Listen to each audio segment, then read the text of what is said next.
Hello and welcome, my name is Stuart, and in the course of this webinar we are going to be looking at a spot given to us by WTHR called Breaking News. It's a typical news ident piece done by our very good friend Brian Mulligan at WTHR in the States. Thank you very much indeed. There's a lot to do in this. We're going to be looking at some editing, we're going to be looking at a bit of compositing, we're going to be looking at a bit of fixing, lots of stuff. So I suppose without further ado we should launch into Smoke and have a look at what's going to be in store for us. So here we are on the Smoke desktop. Now for those people who haven't seen Smoke before, or this is maybe your first time that you've tuned in to one of our webinars, we're going to be covering some of the interface as we work through this.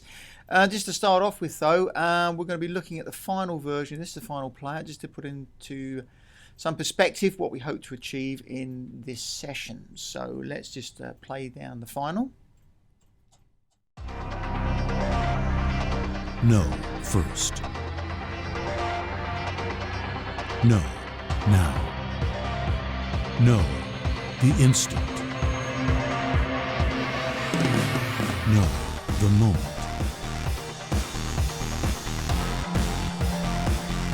No breaking news. We're just getting word into the Eyewitness News. On 13 Eyewitness News, Indiana's news leader. So nice piece there. As you can see, lots and lots of things are happening. If we just look at this in a player, and we're just going to review some of those things. So typical editing, lots of sources coming from various different origins. We've got some obviously some text. This all syncs up quite nicely with the audio.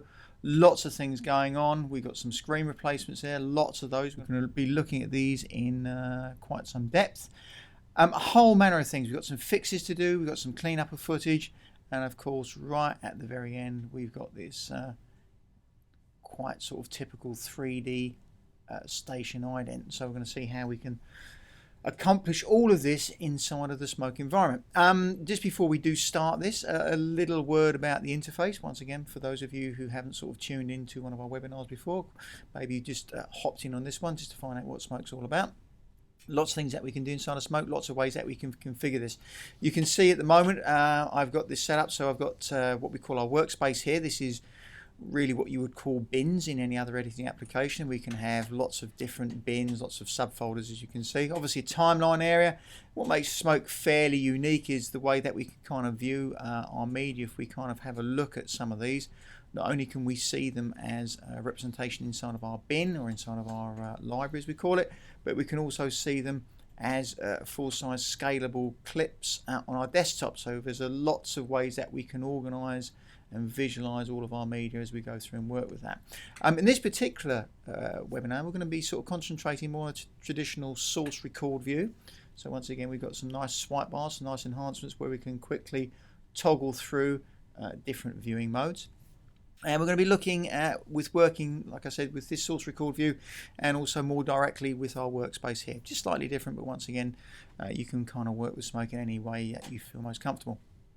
And the way we navigate the different modules as well is down the bottom here. You can see we've got some tabs, we've got tools, timeline that we're currently in, Conform and Media Hub. Now, the first thing that we really want to do is we want to get some media in to our workspace area. Now, we've obviously, this is some material that we've already pre-arranged before this webinar to make things go a little bit smoothly, hopefully. But we've got a little folder down here called Working. Now, this is where we're going to be working with some of our sequences, and we've got an empty folder in here at the moment that we're going to be showing you how we can manage media and bring media into the system.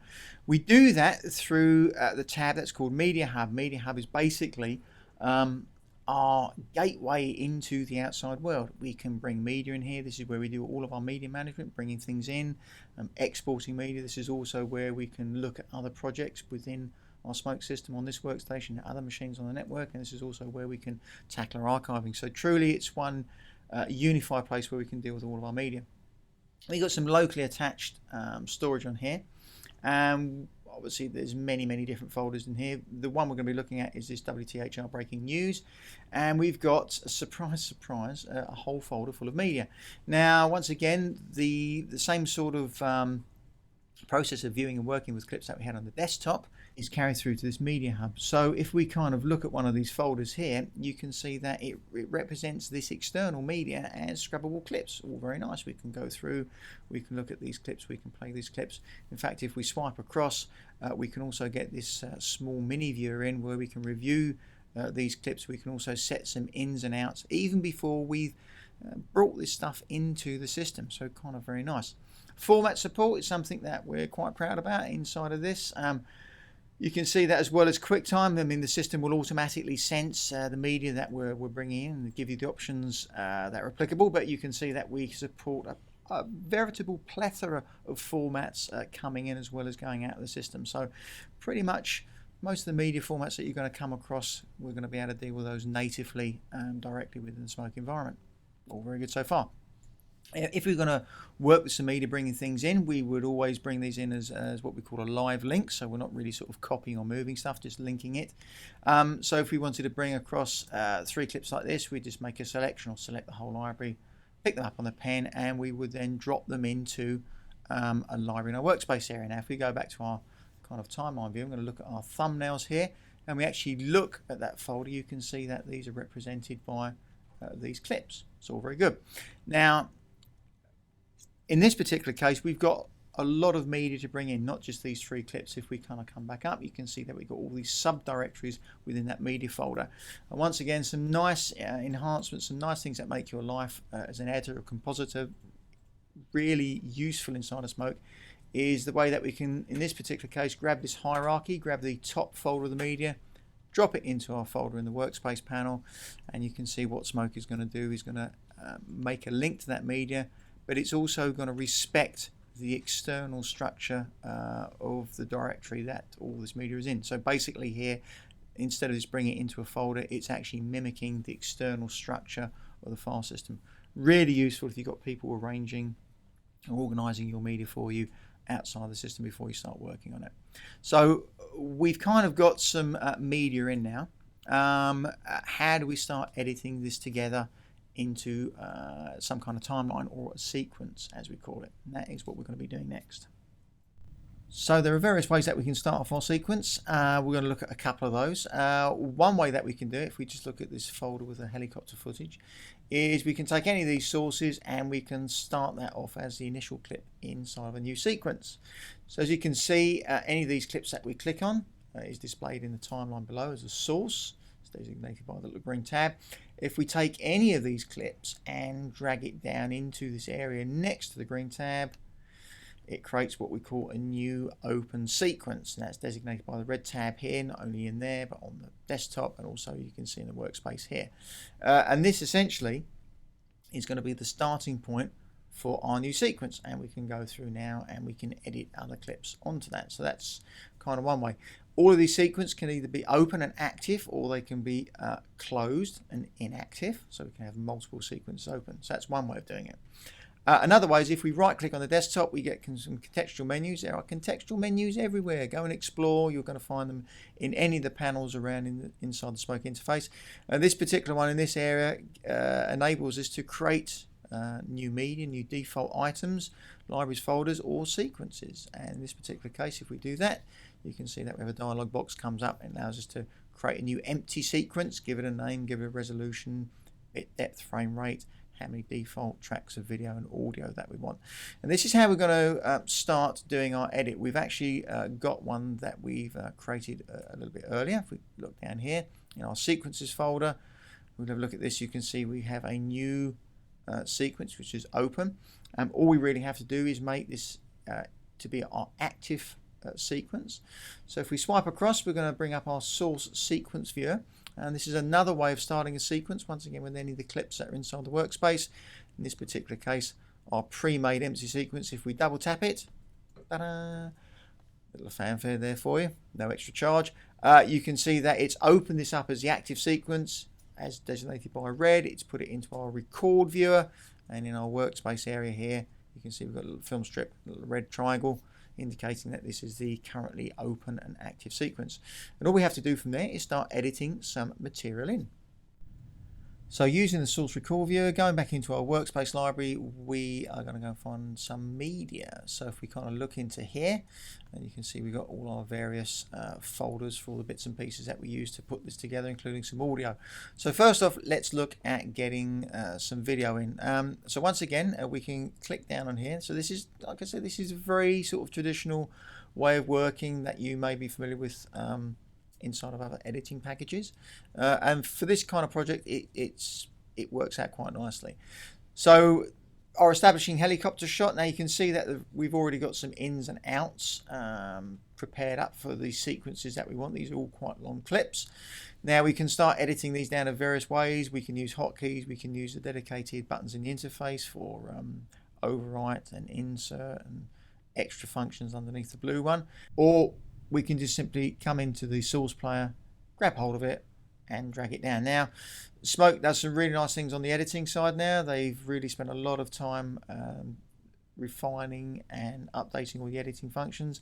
There's a lot more feedback on snaps. If we haven't got layers ready to receive either video or audio, you can see that Smoke gives up a little warning saying that it can append it to a new track if you want to. In this particular case, we've already got a video track. We're just going to snap it to the positioner, and now we have that clip is now our first clip in our timeline. Now it's actually quite nice because we can actually drop in multiple clips at once. So if we just go down to our street scenes folder, I'm going to click in here, we can see that we've got once again multiple clips that we want to bring in. Once again, these have got some ins and outs. You don't want to see me setting in and out points on all these clips, but I am going to make a multiple selection from this particular folder. So we're going to take this clip, I'm going to take the clip of the ladies walking down afterwards. We're going to select them both, and directly from the workspace panel this time, we're going to drag these into our sequence. And you can see that Smokey is going to take those, edit them in the order that they were selected onto the pen, and we can just once again snap that to the end of our original clip. So it's all good so far. The last thing I want to do with our little manual edit is lay down some audio into the tracks down here. So if we go back to our workspace, look at our audio channel, we've got a background audio clip. So this is going to form the basis of some of our background music. We've got some voiceovers as well. We're going to take that once again directly from the player. We're going to drop it down into our tracks here. Just get a little confirmation that this does not initially match the sequence settings. So Smoke is just giving me a little bit of a warning, then it's going to retime that to fit. And you can see that we've got the beginnings of our sequence working quite nicely. Now we're going to be looking at soft effects. We're also going to be looking at ConnectFX during the course of this webinar. But just in this opening sequence, there's some things that are just easier to do straight off the bat in ConnectFX. We're going to look at putting some soft effects on these in a second for color correction. But initially I want to do some time warping on this clip, and it's just in this particular case easier to do straight away in ConnectFX. Before I do that, you can see that this clip already has a soft effect applied to resize it. Once again, like the audio, it wasn't right resolution or frame rate of the sequence, so it's just kind of resizing that. We can go and affect that directly using the quick tools for this particular soft effect and just do a letterbox on this. Now I want to do a quick speed up and then sort of like go back to normal play for this opening sequence. So I've kind of put a time warp in. Now we do have time warps as soft effects, but in this particular case I'm going to do it as a connect effect just to make it a little bit more easy to manipulate. So we're going to add on this sequence here, we're going to add a ConnectFX. Takes this into our ConnectFX viewer. You can see here's our clip from the timeline feeding back to the timeline, okay? And in between this, we can add any of these tools. In this particular case, we're going to take a time warp and we're going to just drop it in that pipeline. Now, the time warp tools are split into two things. We can do it as timing or we can do it as speed. I'm going to set this as speed in this particular case. We're going to pop auto key on. And what we really want to do is, over the course of this, we want it to be really quick, up to about 2/3 of the way through, and then we want it to resort back to normal speed. So at the beginning here, let's say we're going to set this up to say 1500%, so it's going to be really quick. We're going to come down to about 2/3 in. We're going to say something around about there. We're going to set a keyframe for 1500 as well. We're going to go one frame here. We're going to set this back to 100%. So effectively what we're going to have is something really quick, and then it's just going to go back to normal playing after that. Now, because of the quite severe nature of this, you can see that we've really gone off the area of the clip that we really wanted to work with. So there's two things I want to address. First of all, the animation. We've got some keyframes here. So if we go into our animation view initially, and we just kind of frame these up. You can see that we've got this for the speed, we've got these animation keyframes. Now, once again, there's different ways that we can utilize some of the tools here. In this particular case, we're going to change this from a linear interpolation to a constant. So it literally holds 1500% to that frame, then cuts down to normal playback speed. Bang, at that point, which is good. The next thing that we want to do is we want to kind of slip the footage, maintain these keyframes in the place that they're in, but slip the footage back to something more in keeping with the original in and outs that we set for this. And we can do that inside ConnectFX by looking at our timing view. So this shows us all the footage that is living within ConnectFX at this moment. So if we select this, independent of the keyframes that we set, we can actually pick this piece of media, and we can go through and we can literally just start to slide it backwards and forwards. So I actually want it to go back to 100%. Kind of around about here, just by offsetting the footage. All our keyframes have been kept where we set them. So this is kind of just a slightly different way of working, but actually is quite nice and very, very simple to use. Now once we've set this, we can exit ConnectFX, come back to here. We can quickly go through and just render that out just to see what this is going to look like in real time. And with our audio, there's some nice hidden playback tools underneath the players. You can see in the play button here, there's a little dot which gives us access to various play methods. In this particular case, we're going to loop, sets it to a loop, and we're going to loop the selection. So this will kind of loop this section.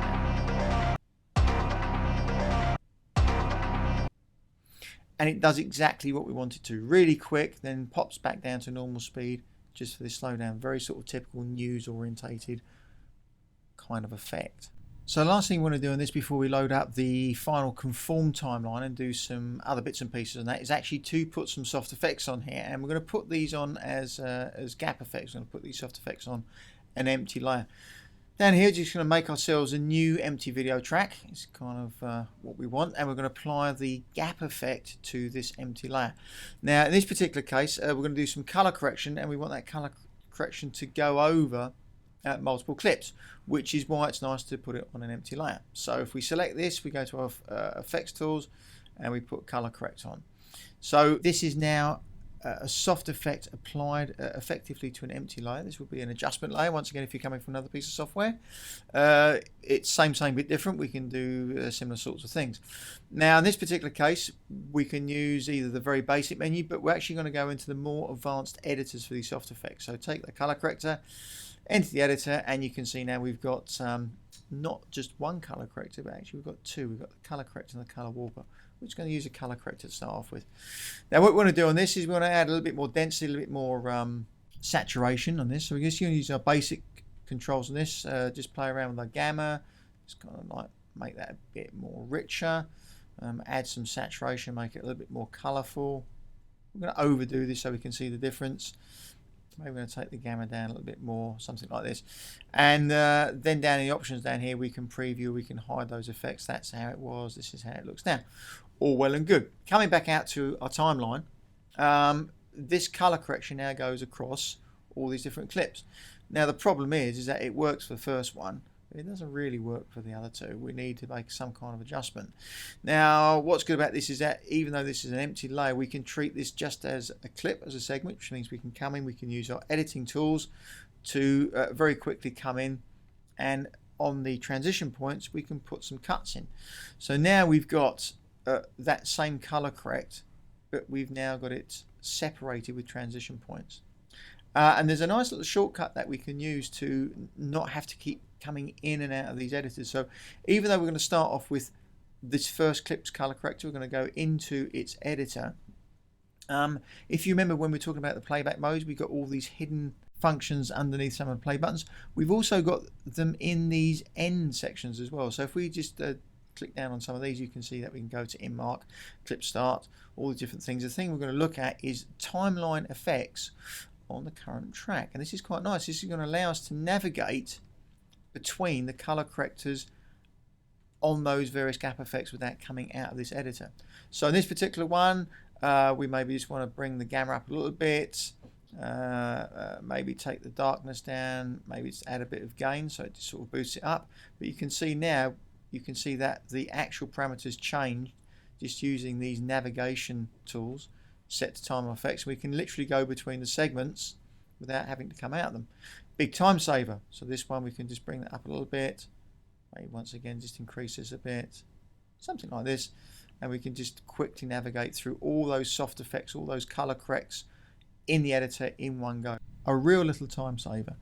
So once we finish with that, come out of the color correct editor. We've got all these in place now. I'm just going to go to here, put a transition mark on that. We can throw that one away for a second. And just to finish this section off, we like to put like a slight vignette over the whole thing. So once again, we can add ourselves a new empty layer. In this particular time, we're going to, on this gap, we're going to put a ConnectFX. And here we're going to use something called a damage node. We're just going to drop that into our pipeline. Now, when you start putting ConnectFX on a gap, like we did with the soft effects, everything that is underneath this current layer, or what we call as the back clip, feeds into this ConnectFX pipeline. So it's quite nice. So we can build up various soft effects on layers and layers and ConnectFX on layers, and they're literally fed by the media and the effects that we've done underneath. Going into damage tools, lots of things in here. We can put things like blotches in over time, all these kind of different kind of effects. What we actually want to do is use this to do a quick vignette. So if we come into the vignette, we bring out the advanced tools. We can add some nice, turn auto care for a second, we can add some sort of kind of nice softness. We can just kind of scale that up a bit, just maybe change the ratio, just change the transparency. And once again, you can see the difference before and afterwards. Just putting a little bit of vignetting around the edge. Come out of our ConnectFX editor, and this is now applied across all those clips and to anything else that's downstream in our timeline. So this open example, a really nice way how you can very quickly come through, put some soft effects on, use gap effects and ConnectFX in the timeline. We're now going to load up our final conform for this. Everything's edited in, and we're going to look at some more advanced effects using ConnectFX, some of those screen replacements that we looked at earlier. But we're going to kick it all off with some nice graphic elements using text and how we can use the workspace area to save off effects templates. So here we are back with our full version loaded up. You can see we've got all our edits, we've got all our audio laid down now as well. No effects on this, and we're going to look at recreating some of these text effects. So if we just kind of zoom into this area where we've got these two shots now. On our source player over here, we've got the original final player version with audio effects. We're just going to loop an into out on this so you can see what happens. No first. So we've got those two pieces of text coming on, one in sync with when the guy says no in the audio. So looking at our version, we've got a layer above at the moment. That's going to take our text. We're going to do this as a gap. So a couple of ways of setting predefined areas is that we make a selection. This is a clip we want this to go over. We can set an in to out point around there, and then we can quickly do a cut around those in and out points. So now what we've got is we've got edits that line up directly with the clip underneath, but on our gap. Onto this, we're going to add our text effect. We're going to go into the text effect editor, and we're going to create a new text layer, and we're just going to type in the word no, and we're just going to position that roughly in the middle. Now we've done it overly big, and I'm positioning it in the middle because we're going to use another soft effect to do the final position and the final look of this text. The only thing I want to make sure about in here is that I've got my options down here from RGB set to RGBA, and that will become apparent in a second. So exiting back into our timeline, we've now got our text. Now we need to position this up to the right. We need to give it a slightly distressed, transparent look as well. And we're going to accomplish that by using an axis effect. So we can stack up multiple soft effects on these clips. Let's expand that down so you can see what we're doing. So if I now come into the axis effect editor, we can use the layer offset tools to position this in the right place. So if we just kind of move it over there, up towards the top right, and then scale this down to somewhere about 75%, that's roughly where we want it to be. Because we're using the RGBA option, to give it that slightly distressed look, we can basically apply a blur to the fill, but not onto the alpha, onto the matte. So down here in our blur tools, you see if we start to play around with that, we're actually just sort of blurring the fill of this, but we're leaving the sharp matte, the outline that's been cut by the matte. So if we set this around to about 25, something like this, so it just eats into the edge, and on top of that we're just going to add a blending mode, a screen, just to get it to interact with the background. And of course, you know, you can add some transparency to taste just to sort of make that a little bit more interactive. Now that's all done. Coming back out to here, what we really want to do now is sort of tie this in with the audio track underneath. So we're just going to process this through quickly so we can loop it. And we can actually use the waveform display down here to give us an indication of when those words are. When this is rendered, we're just going to loop that area quickly. No, first. No, first. And you can see that the guy is roughly saying the word no there. So if we just put the positioner to there, just put a cut there, select it, and we're just going to throw that away for a second. Now what we're going to have is that's going to come on just when he says no. No. Right? So it kind of ties in with the audio that we've got underneath. Now, this effect is used several times throughout the final version. There's lots of different words that come on. Most of them look like they're to do with the word no, for whatever reason. But here we've got a different version where we want to say first, which actually on our version is the next shot on. Now, we can duplicate this. We could copy and paste this in. But if we've got lots and lots of versions, and maybe on multiple sequences as well, we'd like to have a reference to this to reuse.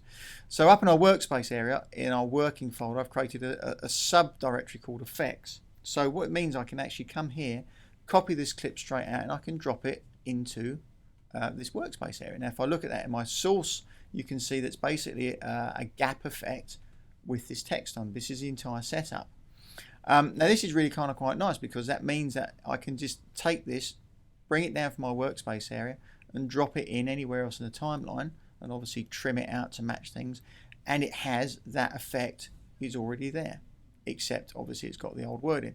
So all I really have to do now is come in, go into my text editor, change the word that I want. So once again, if I make a selection of this and retype the words first, so now we've got the change in our lettering. We just need to reposition this down here. So once again, if we come into our axis effect, into our editor, and once again we can use the layer controls to just very quickly reposition that to where we actually want it to be. And coming out here, you can see now that we've got our text already laid up. We've got a reference of it in the workspace area that we can drop down. So this is kind of like a template, and we're pretty much ready to go. So we can make a little selection of these two sections, and we can loop it through, and you can see the final result. No, first. No. So nice and quick way of using those soft effects on a gap and storing a copy of those in our workspace area as a template. And this is a way that we can very quickly work with similar effects and just modify them in the timeline very, very quickly. Now we're going to be looking at something slightly more complicated. We're going to step it up again now, and we're going to look at some of those screen replacements using ConnectFX. So here we are back in our timeline, a little bit further down, and we've got a couple of shots here we need to do a fairly typical screen replacement. On our original playout version, you can see that there's a couple of web pages dropped in with some live action. We're going to approach this in a slightly different way, but we're going to start off by, on this particular clip, adding a ConnectFX. So this is our plate coming in. This is what we have to sort of work with, track in a screen replacement. Down our workspace area, we've got some screen replacement elements. We've got a presenter and a web page. So we're going to select those and bring them into our environment. And just temporarily just going to hide our workspace panel just for a bit of extra room. So first thing you really need to do is composite these two together. And we're going to break this down in several stages. So we're going to use an action to do that. So we're going to pop out an action, a couple of layers here. This is going to be our background. This is going to be our foreground. If we look inside of our action at the moment, pop that to the top. We're just going to use the axis effect here just to reposition this quickly, rescale it. So this is going to be our live action inside of our web page that the guy's going to be reading on his laptop. Now what's kind of nice about this is that from a versioning point of view, this is really useful. If there's an updated presenter or a different web page, we can just really sort of reconnect those into our action, and it's going to populate down the rest of our composite. So that's that stage sorted at the moment. Now the next thing we need to do is obviously from there is probably track that page into typically a 4-pin corner track. Composite in the screen, replace his arm on the top. But we're going to approach this in a slightly different way. Instead of using tracking as you'd expect, we're actually going to pull out a node called Auto Stabilize. Now, Auto Stabilize does exactly what it says on the node. If we connect that in and we'll get the tools up for Auto Stabilize, by default it is going to attempt to remove all the positional movement out of this, including rotation. Scaling as an option. However, under the stabilization type, we're going to go from 2D to perspective. Now, this is going to take out all those aforementioned parameters, plus also it's going to detect and try and remove any perspective distortion here as well. Now, a couple of things before we kick this off, but one thing that may catch your eye is the range here will detect it from the input clip, and at the moment it's set from 1 to 18. Now, if you did this straight off the bat, it means that the first frame doesn't really get analyzed. You get a bit of a kick. So there's a little bit of a tip here, worth resetting that back down to 0 to 18. And now when we do an analysis, it's going to actually analyze all those frames through. So what we've got here is we've got auto trackers. It's worked out where it needs to track. You can set some regions of interest if you need to, if you've got a particularly difficult shot. But if we look at our result view, you can see now that what we've got is that shot is stabilized. We've got some black cropping coming in here, which it's introduced in stabilization. It's also put a bit of a perspective correction on there as well. Now, to make this really nice, there's a few other things we're going to do. We're going to turn on some hardware anti-aliasing, and so we get the best possible result out of this. And also, for later on, we want to put on our repeat mode to tile repeat. So it's starting to pad the black areas with repeat tiles of this image. Now, there's a reason that we've done this, which will become apparent in a minute. So now we have our stabilized shot. We have our web content that we want to composite in there as well. The next thing we need to do is composite these two together, which we're going to use another action to accomplish. So let's pop out a couple of layers. This is going to be our background. This is going to be our foreground. If we can now look inside of our action composite, you can see that what we've got, if we just scale this down a bit, is we've got a static locked off plate with our web page. And the next thing we need to do is position our web page onto the screen. Now, we could go down to the surface. We could just pick up a bilinear and start to corner pin this. We're going to introduce another tool that has many benefits in this particular case, especially if we wanted to add some extra elements to the scene. So if we just reset our web page for a second, we're just going to hide this. In our action bin, we're going to look for a tool called Perspective Grid. Now, Perspective Grid is a useful little tool that's going to allow us to set a specific perspective plane that we can attach other elements to. There's a particular viewing mode for this where we can come down and we can select any media layer inside the media list. So in this particular case, we want to use number 1. And this viewing mode gives us a little magnifiers, pretty much like the trackers that you would use in some of the other modules. And it's just a way of kind of really zooming in. I have to zoom in actually a little bit more on this and sort of come in and really accurately position some of these. Now, it can get a little bit fiddly, right? But it's actually worth the effort, and it actually makes the perspective grid truly accurate. It's not going to allow you to set kind of like a false perspective. So here we've roughly just set up a perspective grid. Go back to our result view, and if we just unhide our element that we want to drop in, and we just connect the perspective grid to the axis, you can see that straight away it's going to snap it to that plane, that orientation of the grid that we just drew. Now, the reason I say that this is useful, once again I'm just going to hide this quickly, is if we had some other elements in the scene, so maybe we had some 3D text. It's always good in this particular case, just an example. We're just going to scale that up a little bit, and this needs to be floating around the scene but in the same perspective to add some kind of continuity. We just literally have to connect this up and use the axes, and wherever we move this now, we're going to have a proper perspective and proper vanishing point. So it's a really useful tool, Perspective Grid, for getting things aligned in your scene, make them look a little bit more believable. Have a play around with it. As I said, it is sometimes a little bit fiddly, but it's really worth using.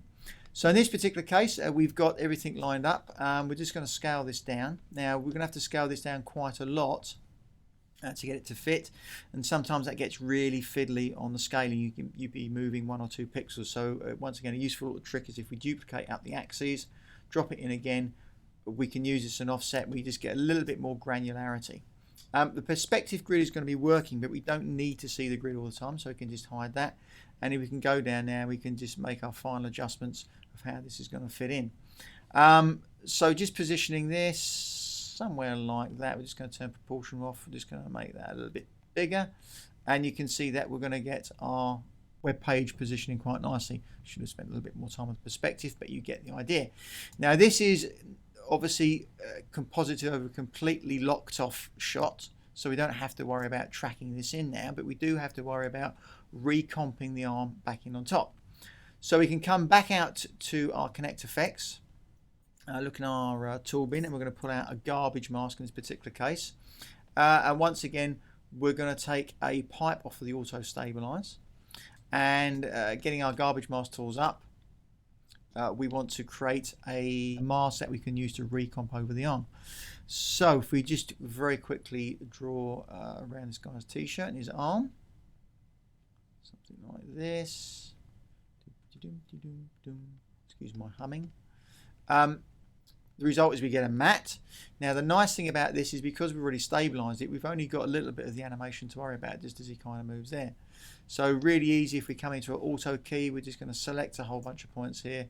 We're going to just set a keyframe at the beginning, and then we're just going to move these up. So now we just got just a little bit of animation just taking care of that. Really easy to do. We want to comp this back inside of our action. So if we put out a new layer here, we are going to take a pipe once again off of our auto stabilize. That's going to be our front. This is going to be our matte. And now if we kind of look inside of our composite here for a second, and we're going to look in our result view, you can see that what we've done is we've recomped the arm over the background plate. Now there's a couple of things that we want to do here really to sort of fit this back in. First of all, you can see that we've got a bit of an edge. So one of the things that we can do in ConnectFX is that we can set a context view. If we just right click on a node on any of these nodes. So if we set a context view as the action, so it means we're always looking at the action result. I know this looks a bit jaggy, but we're going to be talking about this as well. We can actually get up the tools for any other node inside of ConnectFX. So we're looking at the action, but actually working on the masking tools. If we just hide our wireframe for a second, this is going to allow us now to come in context, just adjust, put some softness, offset softness into our mask so this nicely blends in. So that's kind of working really good. The next thing that we want to really address is also how this is going to blend into our final scene. Now at the moment it looks really stuck on. What we can actually do is on the web page layer, if we just select that, we can come in and we can use one of the blending modes. In this particular case we're going to use a screening mode, and that's really going to now start to work with the black background of the screen and kind of sit that in. Now the jaggy thing that I was talking about just a second ago is really kind of quite important. In the graphics mode we're always going to see something really nice, but when we actually use the preview button, this is going to kind of show us how the render result is going to look. And because we've done some distortion, some scaling and bits and bobs, we're going to again end up with some aliasing problems around here. Now there's several places inside of ConnectFX that we can set some options that are going to help sort this out. First of all, in ConnectFX preferences we can use the built-in hardware anti-aliasing. So this basically anti-aliases on the graphics card so you don't get any kind of performance hit, but in each action node there's also preferences, and we've got some anti-aliasing. We can go up to 64 samples, which is rather overkill. 8 is going to be perfectly adequate for what we want to do. Now if we come into our preview, you can see that everything's been smoothed off. It's all nicely sitting in. Looks a lot more believable. Okay, so those are really worth remembering when you're kind of working with action composites and ConnectFX. Okay, you've got all these options for how you filter and how you anti-aliasing at every stage in the pipeline. The last thing we need to do is to reintroduce that motion, and that's really easy that we can do this.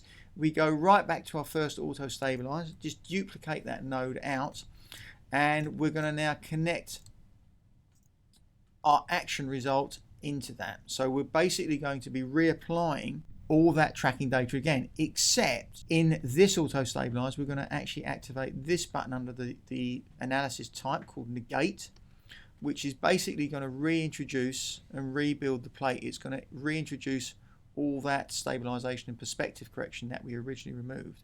So it's really just reintroducing all that motion that we originally took out. Last thing we have to do here is just reconnect this to our output, our ConnectFX back to our timeline. we're going to come out of here and we're just going to render this shot through so you can kind of see the final result in all its glory. But this is kind of like a really elegant way of working with sort of tracking problems like this. So if we just loop this a couple of times so you can see what's going on.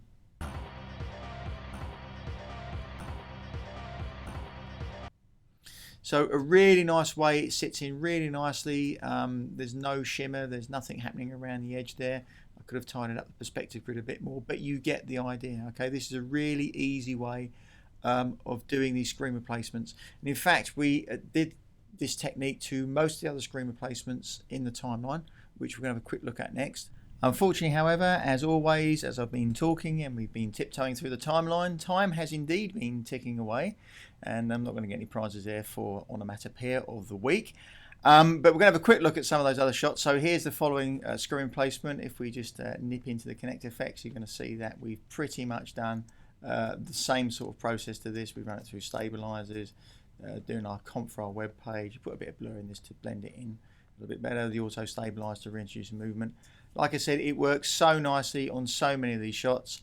Some other ones that are of note, if we just go a little bit further down the timeline here, just going to zoom in somewhere around here. This is kind of like an interesting sequence. Actually, just going to come up to full player for a second so we can kind of see this a bit better. This is kind of like an interesting little sequence. We've got these police cars here. It cuts through to a presenter, and then there's like another police car shot. So just to fit this in a little bit better, we decided to add our own flashing lights in ConnectFX just to make this sort of fit in a little bit nicer with the surrounding shots. Obviously this was done at a slightly different time. This is quite a nice little one. We did this, as you can see here, once again in ConnectFX, and we actually did it by using some 3D lights. You see we've got true proper volumetric lights here. We just did some simple animation just to change the color of those from red to blue and then back again, and we just pulled this guy out in front and defocused the background. But once again, nice and simple. It's a nice little thing you can do inside of ConnectFX. ConnectFX is really useful, as you probably already worked out. There's some nice stuff at the end. Once again, we've got another screen replacement on this. This is quite a good one to look at later on, and of course the final 3D comp for the station logo, the Eyewitness News ident. Once again, all built up inside of ConnectFX and inside of Action. In fact, to be quite honest, there's so much in this, I think we may do a part 2 webinar based on this project, just to cover some of those extra shots, because they're really quite nice. And this one in particular, we could probably spend a good 20 minutes just going through and making absolutely everything from scratch, which is quite nice. So that kind of wraps it up for this part of the webinar. However, we do have a very special extra bit to tag on, and it's a sort of a behind the scenes video on Jeremy Hunt's new short film that you may have seen called Fix It in Post. And we've got Jeremy very kindly speaking about his experiences with smoke and some of the behind the scenes stuff that he did to complete that particular project. So we are going to cleverly fade away from this part of the presentation and into that little short, and then we'll do some questions and answers afterwards. Anyway, so I hope you've liked what you've seen in this section, and we're going to now listen to Jeremy and hear about his experiences using smoke on Fix It in Post.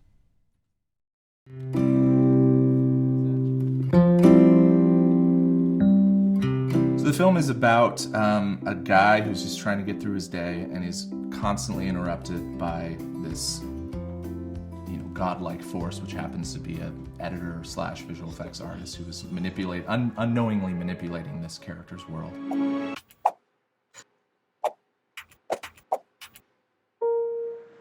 I wanted to do a project that kind of played off of the idea of filmmaking, and specifically post-production filmmaking, and that seemed to fit with what Autodesk was looking for in a project. So it was a good match, I think.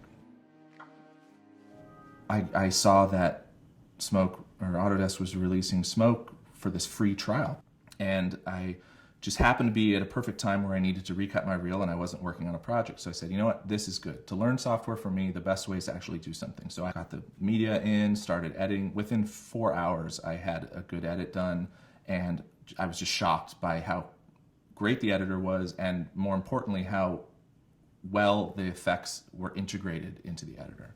With Smoke, I got my timeline. I go in, I can adjust some very basic things. I can do very complex comps. So after that 4 hours, I just literally tweeted, "I love Smoke," and Mark Hamaker instantly sent me a DM and said, "Hey, we should talk." So very early, I knew that I had to get good talent, because without good talent, you start with a good script, I think, and good talent, and that can make any director look a lot better than they were. And I need all the help I can get. So I got some great advice very early into this film when I wrote the script. The piece of advice was, find a stunt guy who can act. But the fact that I was able to find a guy who had acting chops and was happy when I said, "Hey, do you mind if you pretend to hit this, like you're taking a punch? It's going to be this title, this magical title is going to be here, but just pretend like someone punched you in the face." And man, it's totally realistic looking. With the production of Fix It in Post, I definitely didn't want to go single man style. I knew I wanted it to have a much bigger feel, a very professional, polished feel. But at the same time, we didn't have unlimited budget. We had to keep things very tight and concise. We shot Fix It in Post on Red Epic. Yeah, we went back and forth on camera choices, everything from DSLRs all the way up to professional movie cameras, and settled on the Epic because I think for us it was the best. It allowed us to shoot at an extreme high quality, but yet the accessibility and affordability was in line with our budget, and it just looks stunning.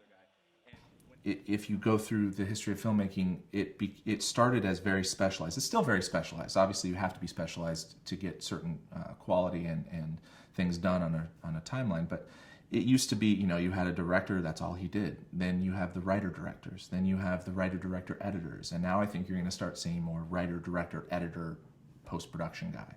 Because really, when I wrote the script, I wrote it in a way knowing I have access to this location. I have access to this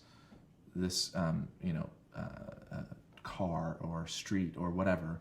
I know this is the effect I want. I know how to put it together. I know how to shoot it. And the shot where we pan up during the day and it turns to night and we pan back down, that was shot over 3 different days, knowing instantly that those shots are going to come together and that I don't have to go reshoot anything or build matte painting or something is super, super important. There were times when on the set, for example, in the alleyway when we're doing the title sequence, my DP came to me and he said, "Look, here's the lighting that we've decided on. Here's what it's going to look like. It's going to take me another hour to rig the lights outside the camera. What do you want to do? Is this something that you're comfortable fixing?" And I looked at it. I talked to everyone, and I said, that is a simple fix. That is, it's a simple track. We're not doing anything crazy. We'll be able to patch that. For me, it's great. The democratization of software, especially high-end software, is phenomenal, and that's really furthering with Smoke. And what a lot of filmmakers are doing is that before, you had this gatekeeper of either cost or complexity that really hindered small productions from doing high-quality work. I think with Smoke, it moves that even further. For me personally, as a small filmmaker, I like to direct and write and edit and do all the post and visual effects myself. I hate having to round trip things. I hate having to get them out of my machine, go into another machine, do what I needed to do. Even to go into another piece of software is very annoying to me. So with Smoke, I really felt like I really pushed that idea as far as I've ever pushed it. And the best part is you're not sacrificing anything.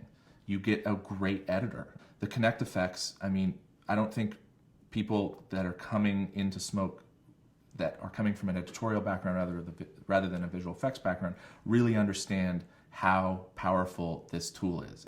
It could be for editors who want to do compositing. It could be for editors that need to set up temp shots to show the director quickly. It's for editors who want to make changes and not be confined to simply what was filmed. The tool set that's in Smoke is immensely powerful. So it's kind of a unique piece of software in that it's really not an editing tool. It is.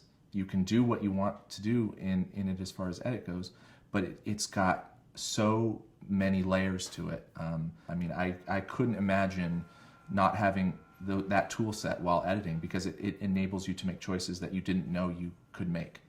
And that is the power of the software. And I think the fact that there's a really great online tutorial set that really gets you up to speed very quickly. That's the first thing I did. I sat down and I think I watched 5 tutorials on how the timeline works, how the ConnectFX integrates with timeline, et cetera, et cetera. They were like 5 or 6 minutes long each. I come from a Final Cut, node-based compositing kind of background, and the fact that the way my brain works fit very nicely inside of Smoke was great. And the fact that Smoke doesn't require me to do other things to get it to work is great. I've been telling people that it feels like Smoke was written for me. Like, I sat down with an engineer and software designers and said, this is how I work. This is the way I want to work. And I've been fighting my software for 15 years to try to get it to do what I wanted to do. And now I have this piece of software. It's like, you mean I can edit and then do the visual effects, and I don't have to export handles, and I don't have to conform handles, and I don't have to, it's just all right there. And it doesn't, the software isn't fighting me. I'm not fighting the software to get it to do what it should do. For what you can do with this is incredible.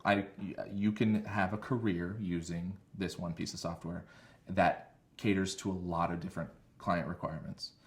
You can create your own films from start to scratch, from start to finish within this one piece of software. You can be rest assured that you will have 99% of everything you need to do what you want with this. And that's, to me, I've not heard of another piece of software that can do that. Cut. So that wasn't bad for a first take. Ready for another?